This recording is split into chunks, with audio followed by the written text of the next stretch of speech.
ku soo dhowaada SNTV. Wararka naga soo gaaraya fila Soomaaliya waxa ay sheegayaan in madaxweyne Xasan Sheikh uu safar Mareykanka ku tagayo 15 bishan, waxa uuna madaxweynuhu joogi doona muddo kooban. Qorshaha booqashada Ameerika madaxweyne Xasan waxa lagu hoos wadaa arrimo aan ka turjumaynin sharafta danta dalka iyo dadka.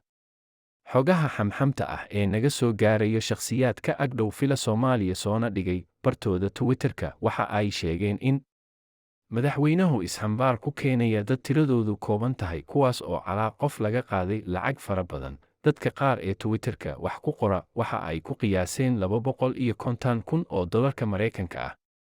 Waxaana suurtagal ah dadka isxambaarka ku imaanaya u gudbi doonaan dalka Kanada oo ay iska dhiibi doonaan. Ka ganacsiga isxambaarka wax ku cusub maahan Soomaaliya.